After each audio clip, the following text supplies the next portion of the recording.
o criacionismo, o segundo é o evolucionismo. O criacionismo eu só vou pontuar porque não é isso que é cobrado, e sim o evolucionismo. Mas só para pontuar, o criacionismo é a perspectiva que trabalha o conceito judaico-cristão, em que a cosmovisão, a visão de criação do mundo, está no livro da Torá. Livro esse que começa com Bereshit Bara Elohim, que vai dizer que no início Deus criou os céus e a terra. E a partir daí a gente tem uma visão, uma construção de cosmovisão judaico-cristã. Visão de cosmos, de construção, de criação de mundo. E a gente vai ter esse conceito criacionista, diferenciando a criação do homem do restante de toda a criação, entendendo que existe um único Criador, porém o homem ele domina, ele é espiritualizado, diferente do restante da criação. Isso é só um ponto, um panorama, uma pequena abordagem. Vamos para o que interessa e para o que cai no concurso. O que cai no concurso, que é recorrente, é o conceito de evolucionismo, de Darwin. A gente vai pegar esse conceito que foi elaborado, pensado por ele, no final do século XIX, e transformou todo o conceito estabelecido desde o século IV, que é um conceito dominado pela Igreja Católica, ou seja, o conceito criacionista. Então, no século XIX, a gente vai ter uma ruptura, uma mudança de conceitos ou paradigmas.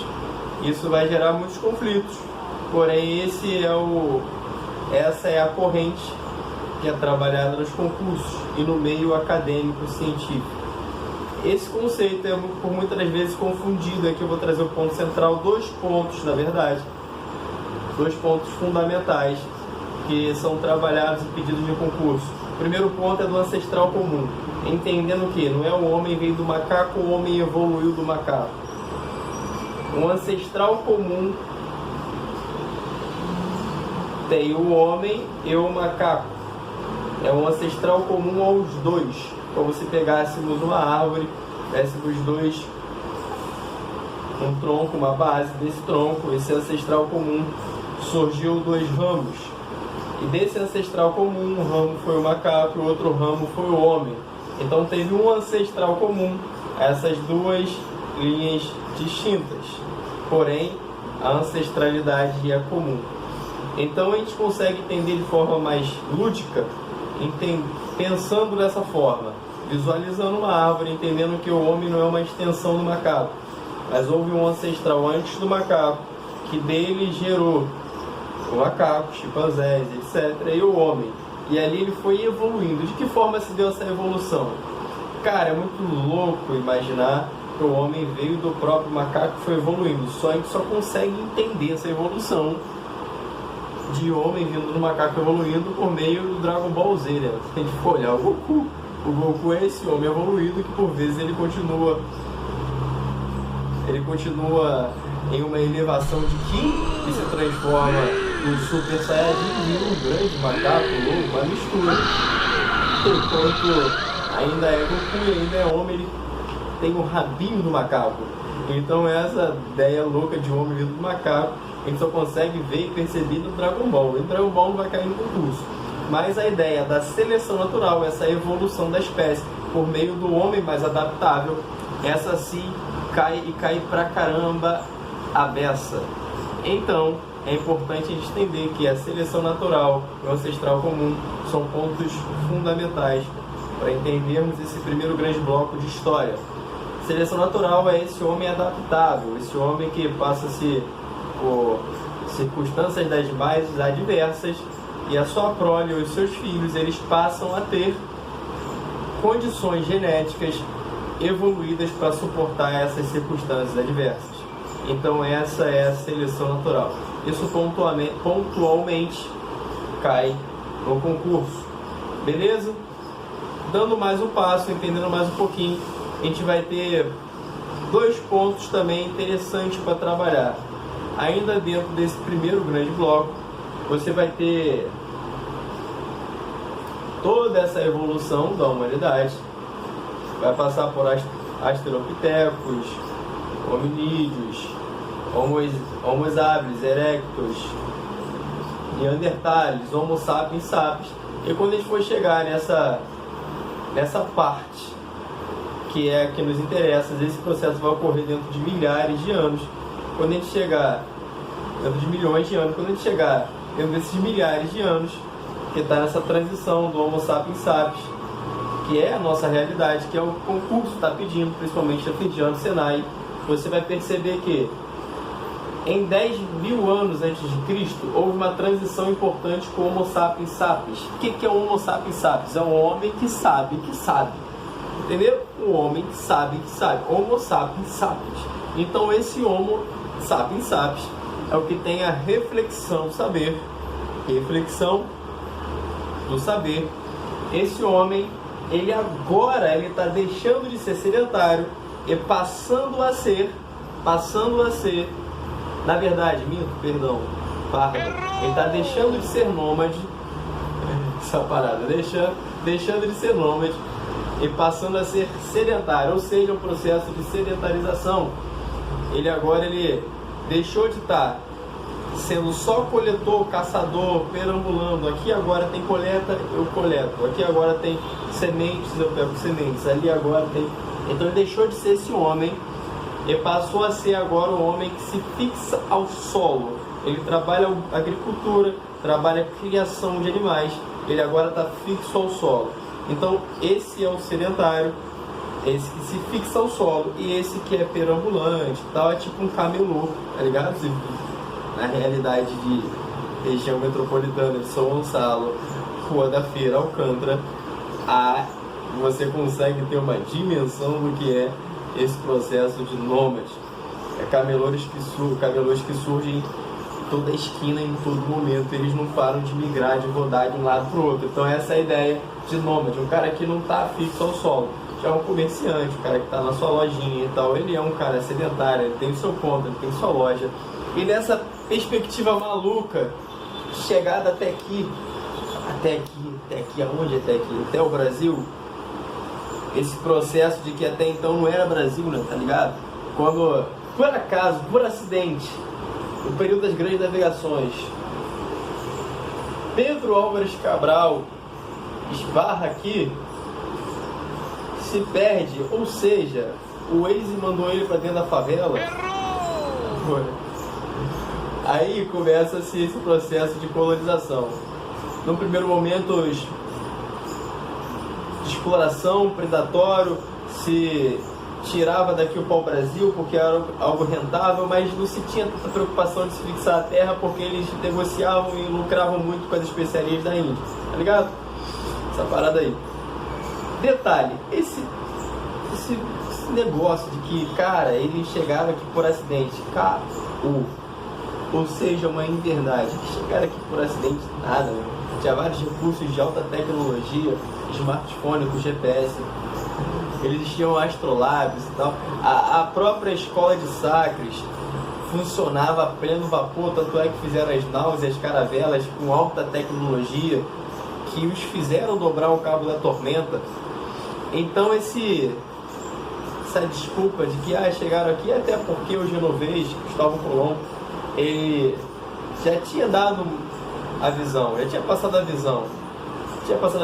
Portugal já estava por dentro, já estava já há um tempão navegando, eles estavam por dentro da visão, então eles sabiam que entendam que não foi por acaso, como a historiografia positivista coloca. Por acaso eles chegaram aqui e descobriram o Brasil, por acaso, assim, estava fazendo nada, saiu para viajar, foi navegar um pouquinho, chegou até o Novo Mundo. Não foi bem assim, já tinham todos os indícios que tinha essa terra aqui. Chegando aqui, com a sua chegada, eles depararam com nativos. E esses nativos começaram a fazer trocas e a se relacionar com eles de maneira amigável, porque os nativos aqui do Novo Mundo, que se tornariam o Brasil, eram muito gente boa. Então essa galerinha aqui que era gente boa, paz e amor total, quando os viram, os receberam, foram os mais amigáveis possíveis. E aí começou as trocas, que a gente chama de escambo. Esse é o primeiro relacionamento que a gente tem com os indígenas brasileiros. Trocas com os portugueses. Eles eram lesados? Não necessariamente, porque até então eles não tinham espelho, até então eles não tinham machado, eles foram de fato, dominados. Isso aí é fato. Agora, num primeiro momento, a troca não necessariamente era das piores para eles. E caô também, quem tem a visão de que aqui havia selvagem. Isso é um caô construído pela história positivista eurocêntrica. Não é que havia selvagens aqui, é que havia nativos. E nativos que tinham qualidade de vida muito melhor do que as da Europa.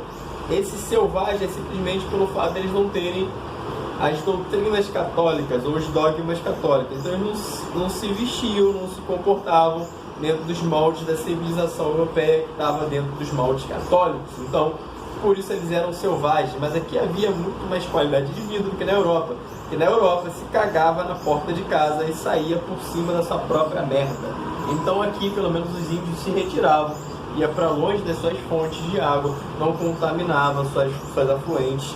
E a vida era, irmão, suave. Então, essa perspectiva de selvagem, essa visão de selvagem também é caô. Então, essa é a linha do que a gente tem que entender de indígena. Quando se chega, se tem trocas, escambos, logo em seguida se apropriam deles, dominando-os e fazendo-os trabalhar. Porque o processo de colonização começa a avançar. De predatório passa a haver fixação na terra.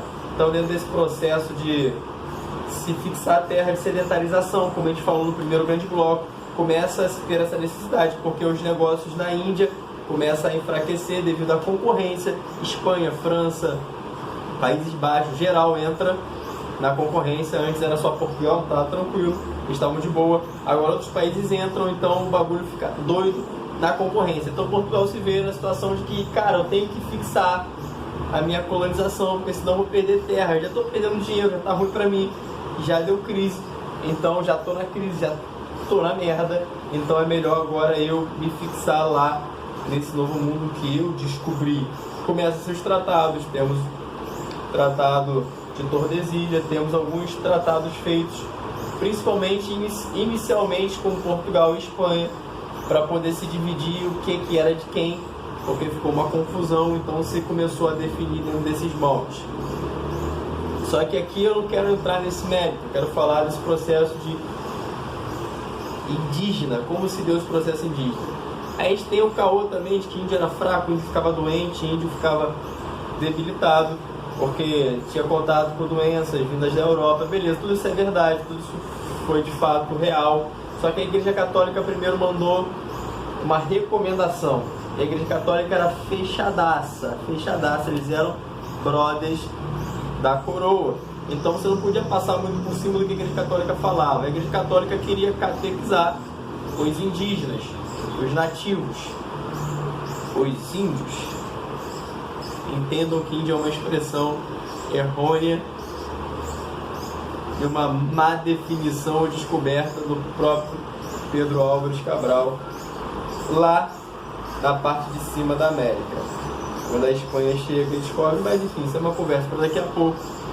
Eles confundiram, acharam que tinham chego à Índia, então por dar nome de índio, por isso que a gente chama todo nativo de índio, essa porção de terra da América. Mas, na verdade, não são índios. Mais equilibrado dizer ameríndios do que índios. Mas, enfim, vamos trabalhar o conceito de nativos. Nessa ideia doida de nativos, nesse processo maluco de que eles... você coloca eles para trabalhar, trabalho forçado, eles não aguentam, eles são fracos, tadinhos, são fracos, eles brigam com onça, mas são fracos, fazer o quê? Eles dão tapa na cara de onça, mas são fracos, né? São fracos, então, meu irmão, não serve. Traz o negão da África, traz os afrodescendentes, traz a galera, brother, construção também, nada a ver, os índios eram fortes. Eles ficaram doentes, é verdade, só que eles tinham muita capacidade também de trabalho. Só que esse primeiro ponto da igreja desfavoreceu um pouquinho o aprisionamento, se criou as guerras justas, aqueles que não queriam se adequar aos modelos católicos podiam ser aprisionados e levados para o trabalho. Porém, se tinha já essa perspectiva do lucro com o comércio ou com o tráfico negreiro das ilhas de Açores, onde já estava implantado o próprio cultivo do açúcar. Então eles sabiam que dava dinheiro. Então o motivo principal, que é o que cai no concurso, que é o mais importante para a gente, é essa substituição dos indígenas, esse descarte dos indígenas no processo de trabalho, de exploração, de colonização, introdução do negro africano, ela se dá por conta do lucro que o tráfico negreiro já gerava antes. Então esses são os pontos fundamentais que a gente vai trabalhar aqui, que é o que é recorrente, que é o que cai em prova, que é o que a gente tem que falar, beleza? Dando mais um passo à frente, a gente tem o processo de independência do Brasil, eu até tinha começado a falar um pouquinho, porradeiro comendo no quintal de Noca até o final do churrasco, na pinha lá, aquela briga espaço vital, dominando tudo. Então o João VI na situação difícil, ou então a tapa na cara de Napinha, ou ele é detonado pela Inglaterra, que já tinha tratados e alianças há um tempão, e Napinha está fazendo de tudo para arrebentar com a Inglaterra, porque a Inglaterra era a resistência maior que Napinha tinha para poder dominar esse espaço vital, que era todos esses países em seu redor, toda a Europa, e ali consolidar o seu plano. A Inglaterra era um entrave para ele, era um problemaço para Napinha, porque Portugal estava ali no meio do caminho, mas, como eu disse, tinha muitos acordos com a Inglaterra, já tinha acordos desde 1710, já tinha acordos tratados desde o período da nossa colonização, início da nossa colonização. Então a Inglaterra, Portugal devia muitos favores à Inglaterra, tinha muitas alianças, e a Espanha vindo com tudo. Na verdade, nesse processo de tomado à frente pela própria França, né, onde a Espanha já tinha sido dominada e estava pressionando também Portugal teve que tomar uma decisão, ou cedir as pressões, concedendo a Napinha, né, fechando os negócios, atendendo o bloqueio continental, que ninguém podia comercializar com a Inglaterra, ou ele se fechava a isso tudo e falava, mano, Inglaterra, tamo junto. Fechadão, cara. Ele preferiu fechar com a Inglaterra. Então esse conceito de que, mano, ele fugiu, caô, ele estava fechado com a invencível armada, ele não fugiu, ele se transferiu, tanto é que ele trouxe toda a corte, biblioteca real, ele veio preparado. Então esse papo é um outro grande caô, uma outra grande verdade, uma construção da historiografia positivista. O que temos que entender nesse processo de independência do Brasil? Ele não se dá em 1822, ele começa em 1808, com a transferência da corte. Então é um processo, não um fato que está definido em uma data, por um estopim, um grito de independência ou morte. Não é isso.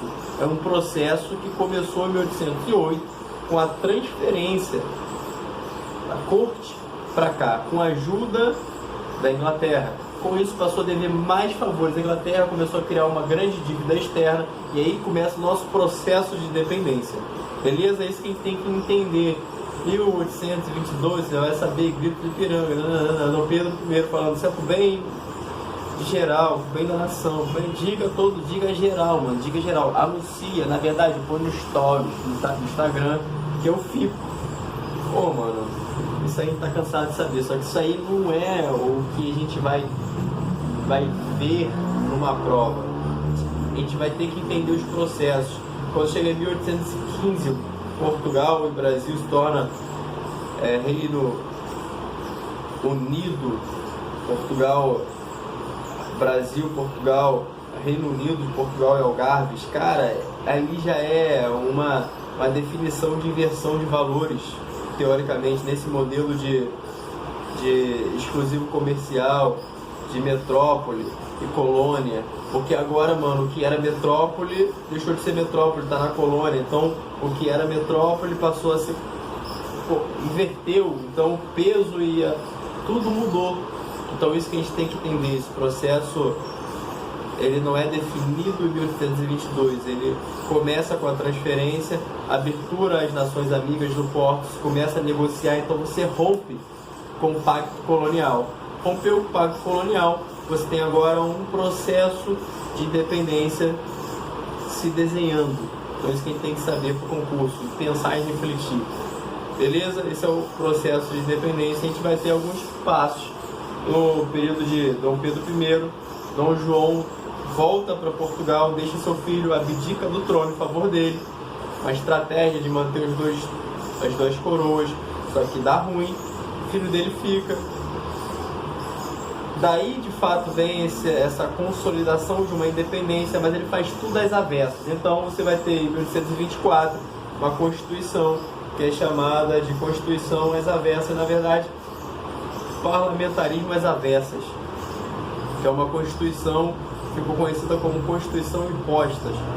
A Constituição foi obrigada pelo imperador e colocou um poder acima de todos os outros poderes, que é o poder moderador. Isso sempre costuma cair também, porque em vez de você ter um modelo de 3 poderes autônomos que tira esse modelo absoluto, esse modelo centralizado na figura de uma pessoa, de um rei, de um imperador, enfim. Então você dá mais autonomia a poderes, teoricamente daria mais representatividade ao povo e a toda a nação. No Brasil aconteceu às avessas, como estava acontecendo no mundo. Então o Brasil ficou conhecido como o modelo contrário. Então o poder moderador entrou para poder aparentemente dar uma cara de democrático, de independente, mas na prática esse poder era absoluto, esse poder ele era ferrenho, esse poder era concentrado na figura de Dom Pedro I. Ele era o líder, ele era o chefe do poder moderador, estava acima do executivo. A gente tinha o executivo, o legislativo e o judiciário, e tínhamos o poder moderador. Então, independente das medidas que se tomava, o poder moderador, com uma única decisão, sem auxílio e sem consulta a ninguém, ele definia todos os trâmites que aquele país seguiria ou tomaria. Beleza? Então esse é um ponto crucial, sempre cai essa bagaça. Então isso é importante saber. A gente tem um período ali de Dom Pedro I sai, tem alguns conflitos, algumas tensões, porque a gente fica sem imperador. O imperador Dom Pedro I, ele faz igual a Dom João VI. Dom João VI foi comprar cigarro e não voltou. Aí Dom Pedro I tem a genial ideia, já que não vai comprar cigarro, vou comprar isqueiro. Vai comprar isqueiro também e não volta. Deixa seu filho aqui, seu filho menor de idade. Passa por uma situação muito difícil, porque ele tem que ser ensinado a ser imperador, ensinado a ser um governante. E em meio a isso, 2 grupos liberais, e o grupo mais liberal, o grupo mais conservador, começa a brigar. Um querendo mais autonomia às províncias, outros querendo uma centralidade maior ainda na figura desse governo central. Então a porradeiro come em torno desses 2 grupos, um mais liberal e um mais conservador. Nada mais liberal que o Luzia no poder, nada mais Saquarema que o Luzia no poder. Então se tinha até essa expressão, porque não mudava-se muito na prática, mas na teoria um grupo queria mais independência, mais liberdade, o outro queria uma centralidade maior na figura do imperador. Só que o imperador ainda era menor de idade, então ficava difícil, né, esse grupo conseguir realmente consolidar o que pedia, porque o imperador ainda era guri, ainda estava jogando bolinha de gude, coisa de praia na rua, fazendo essas paradas todas que o imperador, que uma criança faz. Então a gente tem esse problema. Ali o conflito central está dentro desses 2 grupos. Então quando a gente for ver, algumas questões vão estar todas relacionadas a conflitos que teve naquele momento, em meio a esse conflito maior, a essa briga, a essa disputa de poder, de influência. Quem influenciaria mais? Quem tinha os grandes proprietários de terras, que eram os mais beneficiados. Eles estavam sempre puxando para o seu interesse. Então você tinha esse conflito e essa guerra por conta desse motivo principal. Beleza? Logo em seguida, Dom Pedro II, na verdade era Pedro de Alcântara, ele dá-se um golpe de maioridade, ele assume o poder, ele vai ter o segundo reinado. E na verdade, dentro desse segundo reinado, período imperial, você tem uma maior extensão de governo, então muitas coisas aconteceram. Vou pontuar os fatos importantes, inclusive o que gerou a crise do Império, que é o que o edital está pedindo, e é o fundamental, que é o principal desse edital, a crise do Império. Está baseada em 3 pilares. O primeiro pilar é o pilar em que nós temos a Guerra do Paraguai, um merdelê completo que vem desde a questão platina, do Rio da Prata, com a independência do Uruguai, briga da Argentina por aquela faixa de terra, Paraguai envolvido no meio, também agora buscando uma maior independência, uma maior autonomia, com um modelo político inclusive um pouco diferente dos demais países que se tornaram independentes ali, nesse processo de início do século XIX, meados do século XIX, início e meados do século XIX, né? A primeira metade e a segunda metade, se tratando já do merdelê completo que Dom Pedro II vai agora estar envolvido. Então essa guerra do Paraguai, ela vai gerar um desgaste muito grande para a figura do imperador, porque ele vai ter que desgastar muito recurso financeiro, ele não vai se atentar às demandas que estão surgindo, crises e guerras vão acontecer, na verdade rebeliões vão se levantar, inúmeras vão se levantar, vão estar se levantando já desde esse período de tensões que ficou sem imperador. O imperador consegue dar uma acalmada quando ele é empossado através do golpe da maioridade, mas o imperador Dom Pedro II, ele, em meio a toda essa confusão, principalmente a guerra do Paraguai, ele começa a perder um pouco desse poder. Ele começa a ser enfraquecido, o poder dele é enfraquecido. A gente vai ter, dentro desse cenário principal de guerra do Paraguai, alguns fatores interessantes, como a ida de muitos escravos para a guerra, com a promessa de, se voltassem vivos, eles teriam a liberdade, né? Seriam alforriados. A gente tem uma grande pressão na Inglaterra, que está no processo de revolução industrial, mudando o sistema econômico que o mundo conhecia até então, transicionando para um modelo capitalista. Então agora não é mais interessante a gente ter um processo de mão de obra escrava e sim assalariada. Então o imperador do Brasil, ele tinha que, de forma gradual, ele tinha que ir libertando e alforriando e mudando essa metodologia, mudando essa mentalidade, esse sistema econômico, deixando de ser agora um sistema de exploração de terra, né, de grandes propriedades, uma única cultura, mão de obra escrava, agora para um modelo mais industrializado, mais urbano, de mão de obra assalariada, nos campos e nas cidades. Então tinha que se transicionar. A Inglaterra pressionava muito, inclusive não era atendida, por isso que as leis que a Inglaterra implantava se tornaram leis para inglês ver.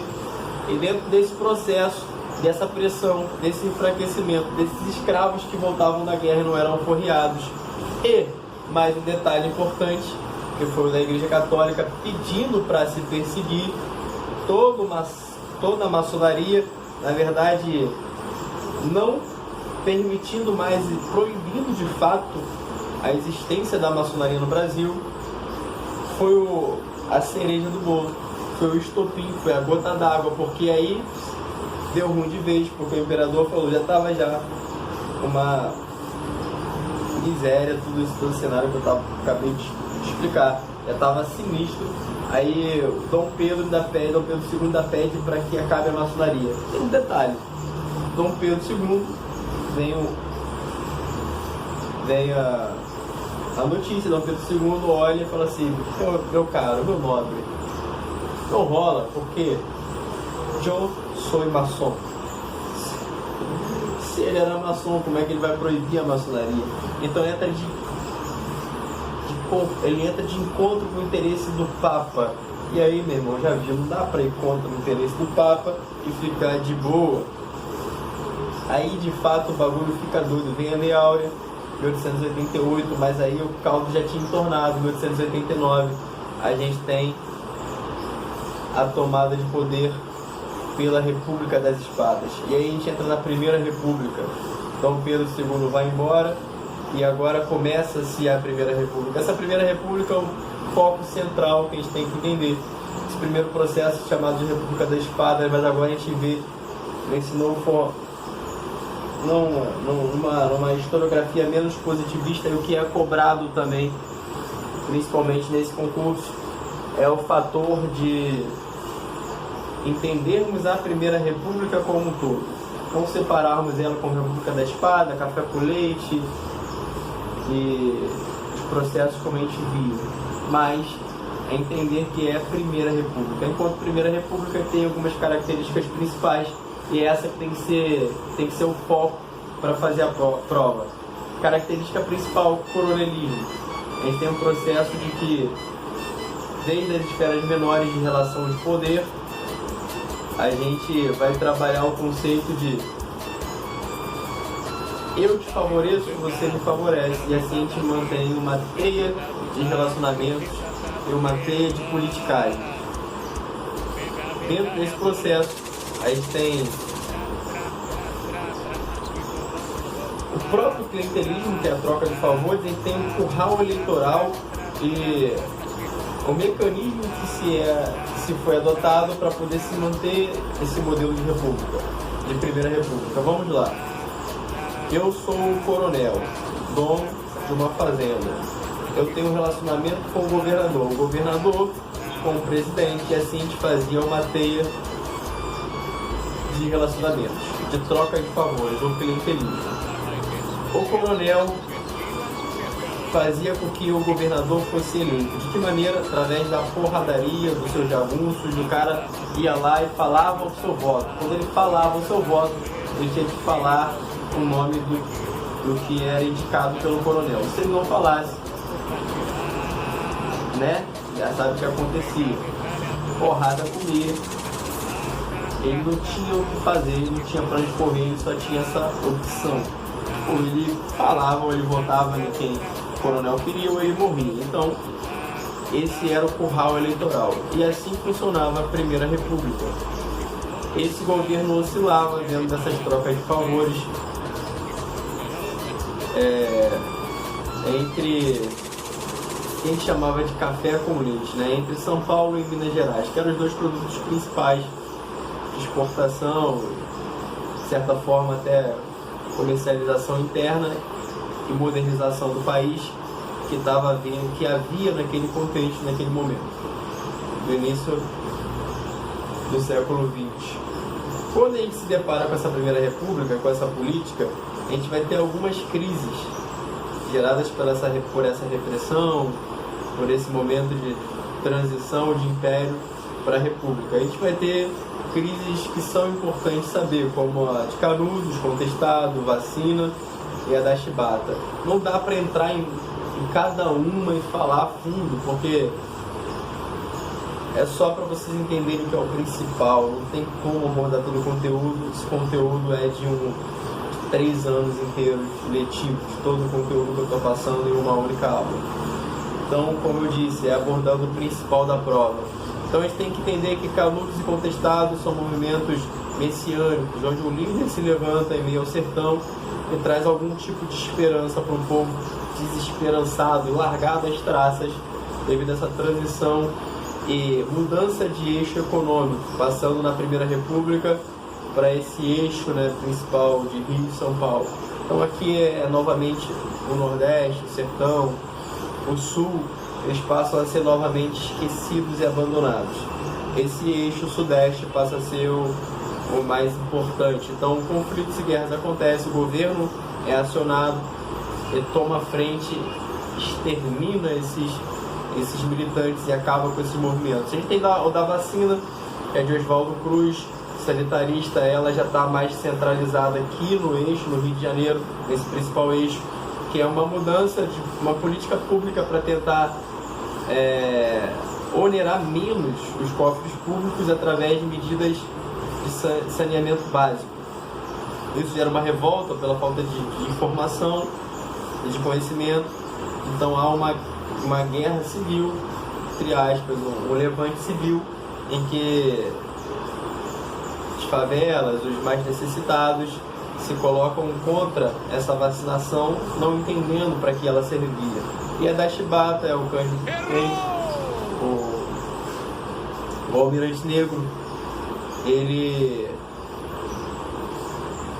em luta contra o castigo físico que a Marinha promovia com os soldados negros e os praças negros que eram introduzidos na Marinha, ele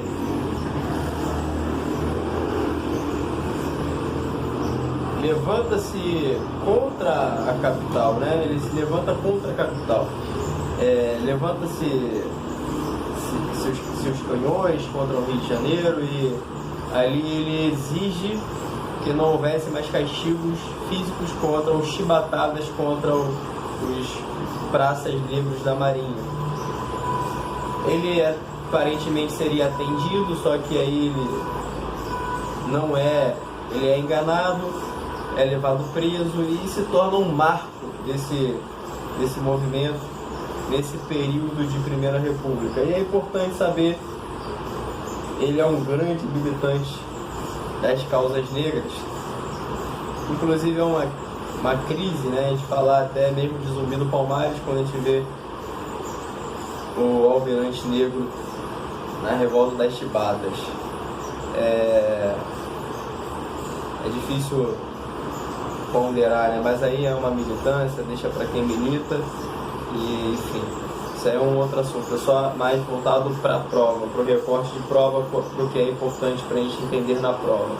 Entrando agora no cenário mundial, aí tem as duas grandes guerras, o cenário que havia o imperialismo no século XIX. O imperialismo é essa repartição de países, na verdade de alguns continentes de terceiro mundo, na verdade quarto, quinto mundo, né, colocar dessa forma, em que potências europeias, a partir da demanda da Revolução Industrial no século XVIII, precisavam escoar mercadoria e precisavam de mão de obra salariada baixa.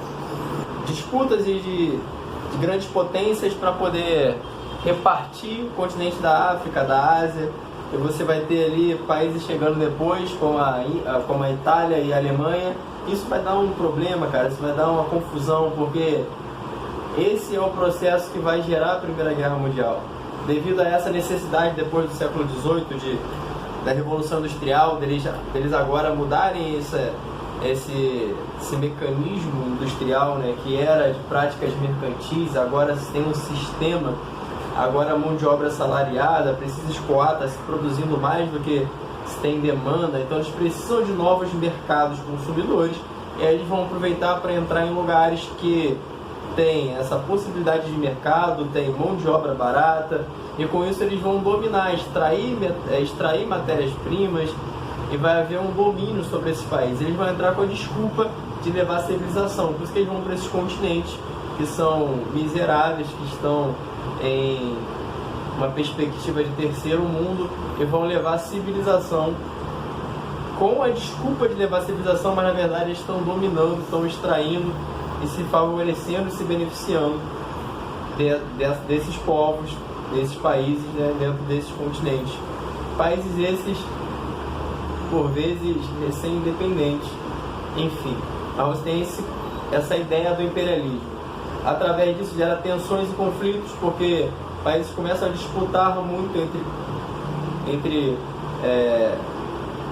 esses países que foram partilhados na África, principalmente pela partilha da África, e ali se começa conflitos no século XIX, que vai culminar no início do século XX com o agravamento dessas tensões, grupos nacionalistas se formando, como o pan-eslavismo, o pan-germanismo. Você vai ter ali uma crise nos Balcãs, o estopim com o atentado de Sarajevo, do Francisco Ferdinando, é isso que começa a Primeira Guerra em 1914. Quando se tem essa Primeira Guerra, países envolvidos, como a própria França, Inglaterra, contra eixos que tinham a Alemanha como a sua liderança. Por que estou colocando a Alemanha? Porque o principal da gente entender é a Alemanha, para não dar muita informação e confundir mais. Você tem a França e a Alemanha, que já vêm mal resolvidas de algum tempo. Quando chegar na Primeira Guerra Mundial, eles entram na pancadaria, assim como as outras nações entram. Aí estão em blocos rivais. A Alemanha perde dentro do seu bloco. Quando a Alemanha perde, ela sofre sanções das piores possíveis, e essas sanções são tratadas dentro da França, no Tratado de Versalhes, no Palácio de Versalhes. Isso vai gerar um sentimento revanchista, um sentimento de raiva na Alemanha. Quando você tem, logo após a Primeira Guerra, organismos que também não dão conta de manter essa paz, de manter, porque foi muito mal resolvida a Primeira Guerra, você tem agora grupos que nascem com esse apelo nacionalista dentro desses países que foram, de certa forma, bem prejudicados pela guerra. Você vai ter na Itália com Mussolini esse movimento, você vai ter na Alemanha com Hitler o nazismo. Isso é o principal que a gente tem que entender, porque esse movimento, esse revanchismo, ele vai gerar uma comoção, ele vai gerar um sentimentalismo dentro dessas nações, desses movimentos, liderados por esses dois grandes ditadores, que faz com que fosse ou se tornasse possível países arrasados, assim como a Alemanha, se tornar uma grande potência, inclusive teve sanções de não se armamentar. Mesmo assim, se tornou a grande potência bélica, a grande potência militar e a grande ameaça do mundo nesse contexto pós-Primeira Guerra. E ali se deu a Segunda Guerra Mundial, 1939, com Hitler encabeçando e agora levando esse sentimentalismo à última instância, fazendo do povo ariano, promovendo do povo ariano uma elevação de raça, né, e com uma proposta neo-espaço vital, vamos colocar assim, uma nova proposta, inclusive a qual o próprio Napoleão teve. E o que é principal entendermos? Exatamente esse aspecto. A mal resolução da Primeira Guerra gera um revanche, possibilita levantes de líderes carismáticos, bem, assim como o próprio Hitler, que despertam um sentimento nacionalista desse povo, que nem era o dele. Mas beleza.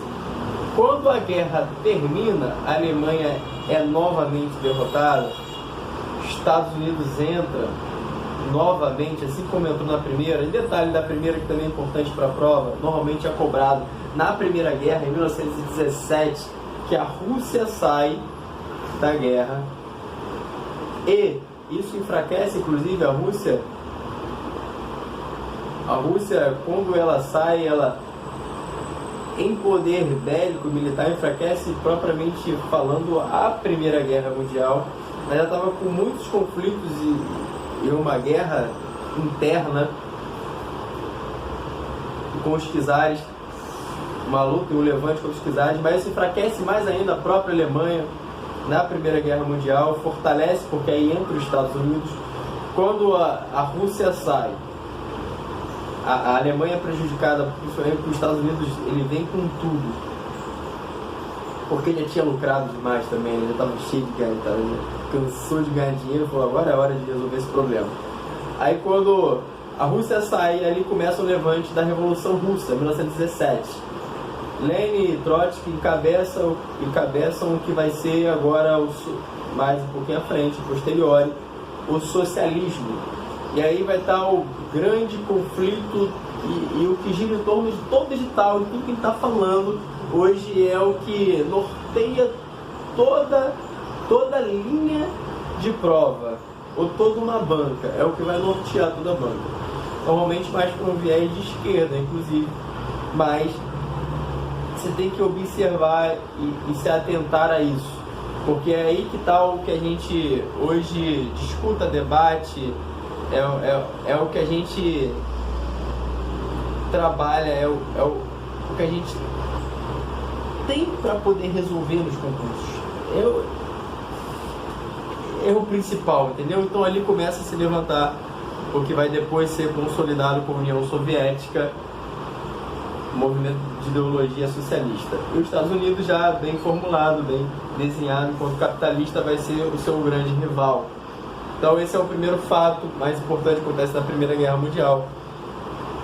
Depois vem esse do revanchismo, das sanções impostas à Alemanha, a Alemanha derrotada, isso vai gerar a Segunda Guerra Mundial.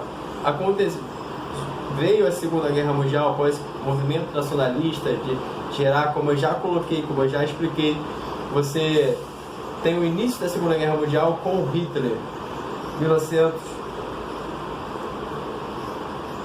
em 1939.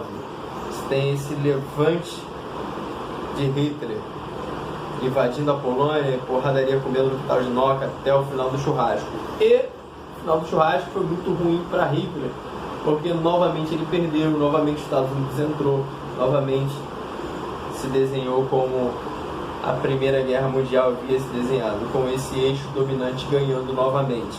Não há ganhadores e vencedores, todos perdem em guerras. Porém, novamente a Alemanha foi arrasada, destruída e estraçalhada. Só que tem um detalhe interessante da Segunda Guerra Mundial que é o que nos importa, que a Rússia, a União Soviética, melhor dizendo, agora ela está do lado dos Estados Unidos por um inimigo comum, que é a Alemanha de Hitler. No primeiro momento, Hitler tinha até costurado acordos com Stalin, mas logo depois Hitler tentou passar a perna em Stalin. Então a Rússia passa a ser, ou a União Soviética passa a ser um aliado ao próprio Estados Unidos nesse momento. Só que quando acaba a guerra, se cria dois grandes blocos com dois interesses muito distintos. Como eu disse, é o que norteia a história do tempo presente. Vamos lá. Quando se acaba a guerra, a Alemanha arrasada, duas grandes potências surgem, a União Soviética e os Estados Unidos. E agora começa uma disputa de quem vai ser hegemônico, de quem vai ser a superpotência. Então o mundo fica bipolar numa disputa para ver quem vai dominar a bagaça toda. A esquerda de Stalin, ela tem um viés, e isso é o importante para a prova, ela tem o seu viés ideológico de esquerda, um socialismo que ali é aplicado por um comunismo de Estado, uma burocracia estatal liderada por ele, por Stalin, onde há uma total intervenção na economia. Então esse é o ponto principal que a gente tem que saber para fazer uma prova. Intervenção na economia, socialismo, comunismo de Estado, intervenção na economia. Quando você vai para o lado dos Estados Unidos, você tem o oposto.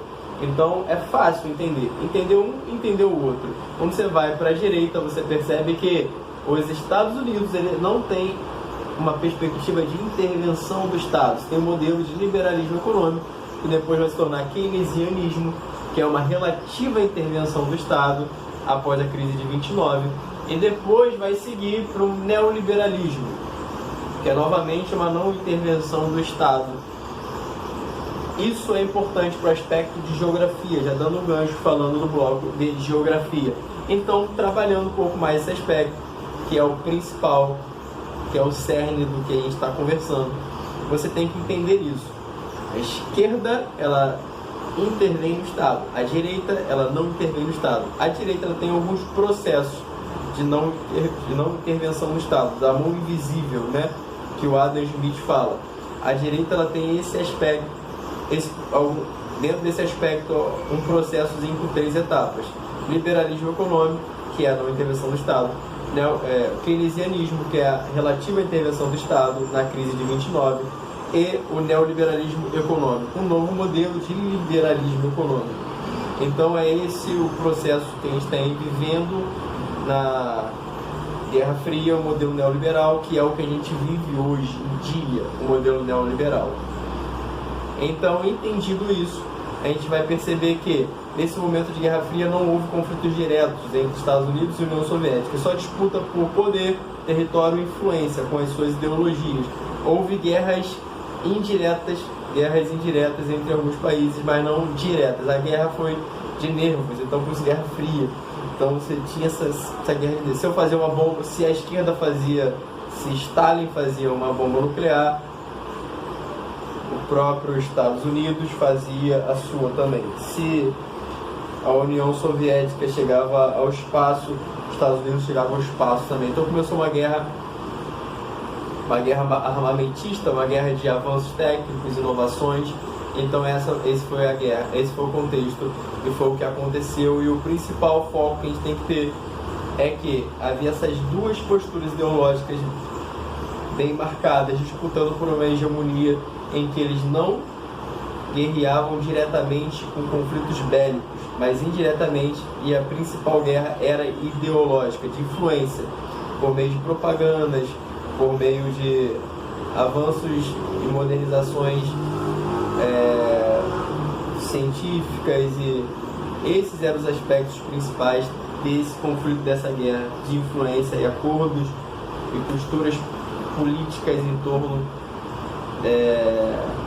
de todo o cenário internacional. Isso começou em 1945, na Segunda Guerra Mundial, terminou em 89 e 91, com queda do Muro de Berlim, que era o grande marco, sempre cai também no vestibular, e nas provas de concurso, a Fijian também não é muito diferente, e a fragmentação da União Soviética. Então existem dois marcos. Se houver a fragmentação da União Soviética, 1991, entenda que também é um processo de fim da Guerra Fria e vitória da ideologia capitalista. Então esse é o processo que eu queria falar de forma objetiva, acabei me estendendo até um pouquinho, então a gente tem que entender esses pontos. Passado isso, a gente tem os efeitos, que é o que a gente vive hoje. Então desde a Segunda Guerra Mundial, Guerra Fria, os seus efeitos estão presentes no que a gente vive hoje. Entrando no bloco da própria geografia, da geopolítica, e falando um pouquinho da Europa, Ásia, Oceania e África. A gente vai ver, vai perceber que na própria Ásia a gente tem a China, que isso cai por vezes, porque é um modelo de política comunista, mas é uma economia aberta aos mercados. Então você tem que entender que trabalha-se os dois vieses. Então você observa o enunciado, presta bem atenção, cara, se entrega a questão e observa que não é definido um ou outro, ali se trabalha num modelo e num conceito diferente. É um comunismo de abertura aos mercados. Então não é nem um comunismo, um socialismo, nem um capitalismo. Então é um comunismo de abertura ao mercado. Então é um conceito diferente, se costuma pegar bastante. E a China é o que está em voga, porque a China é a grande ameaça capitalista, enfim, é o modelo econômico e político que mais faz sombra a essa hegemonia norte-americana estadunidense. Caminhando aqui, olhando um pouco para o que se refere à própria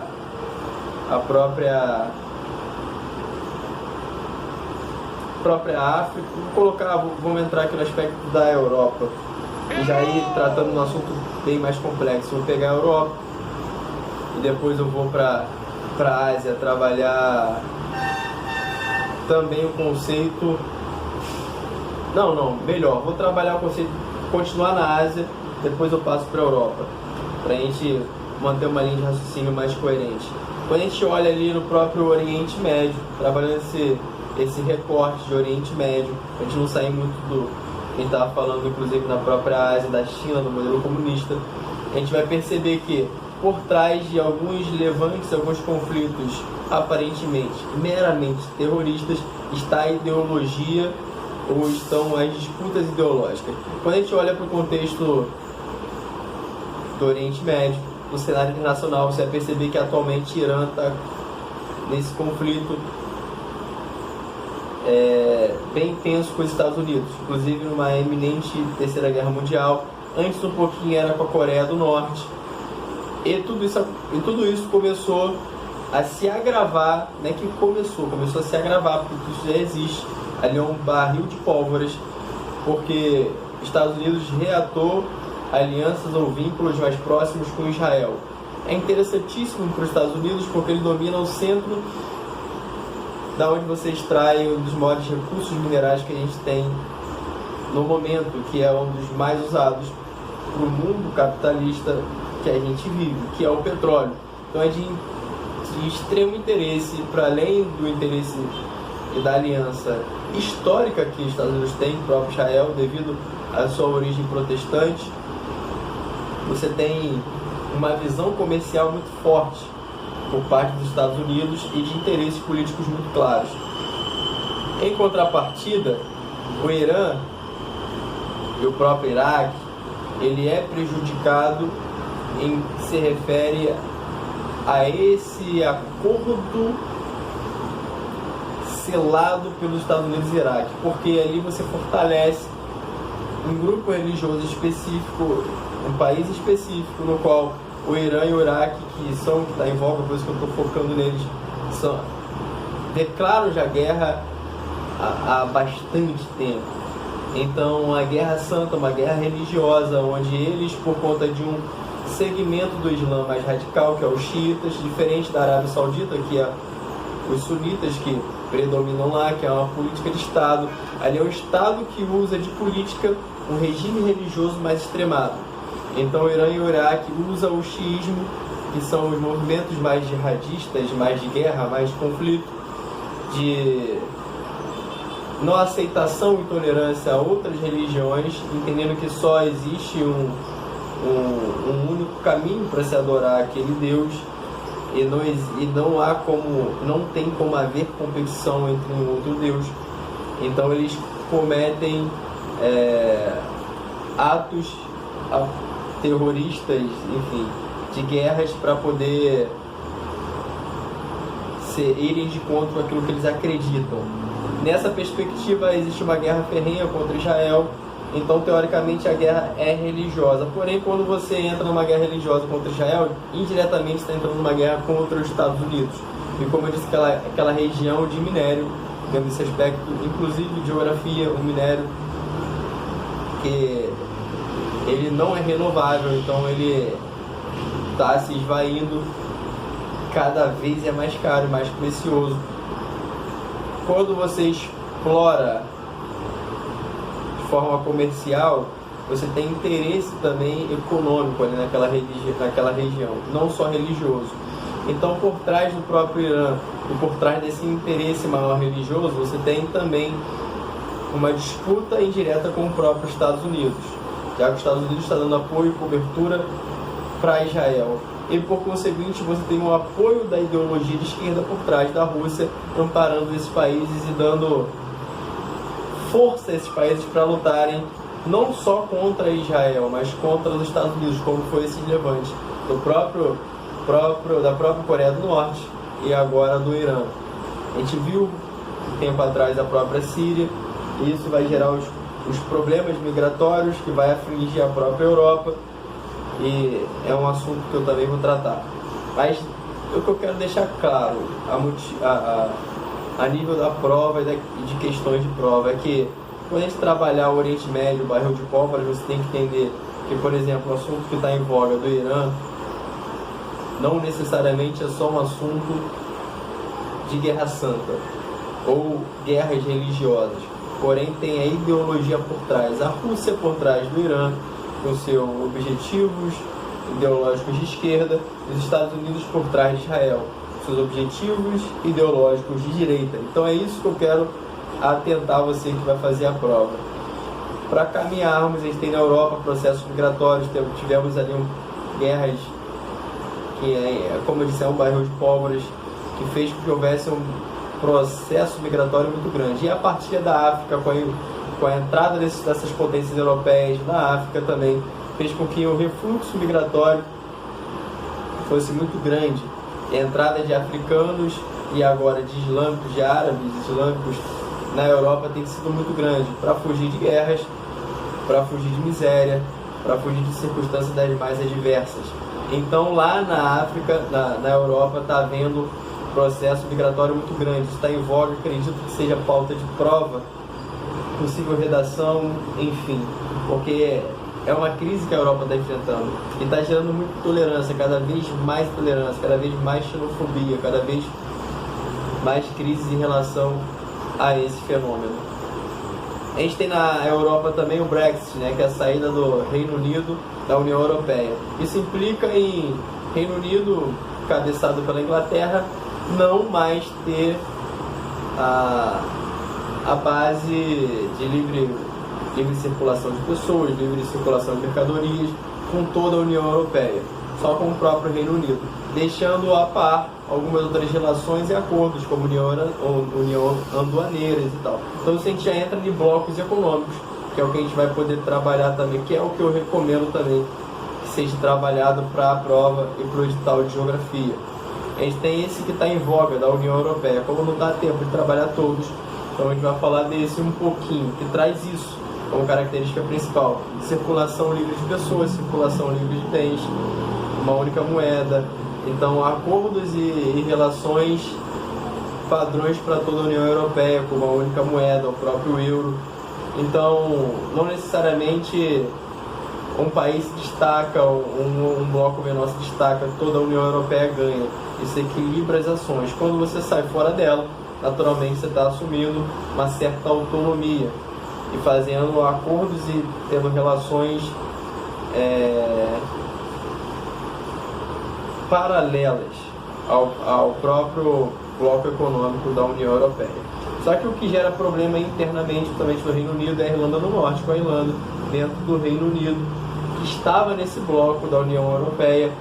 Se acaso de fato sair, que está para ser votado agora, em março de 2020, saindo, essa fronteira dura chamada entre a Irlanda e a Irlanda do Norte pode gerar muitos problemas, principalmente comerciais, para o Reino Unido e para a Irlanda, que faz parte do Reino Unido e que vai ser bem prejudicada. Então, o problema está na Irlanda do Norte, nesse desenho que está se configurando aí. Entrando um pouquinho, isso é o Brexit, a saída do Reino Unido da União Europeia, que é o que tem se falado, que tem se colocado bastante. Temos dentro da Austrália as queimas, né, que é no continente da Oceania, então isso está muito em voga, as queimas na Austrália. Temos também na África o conceito do apartheid, que ainda hoje gera uma sombra e conflitos raciais grandes, por mais que tenha se vencido e superado como política de Estado na África do Sul, mas é o que norteia toda aquela sociedade em seus efeitos.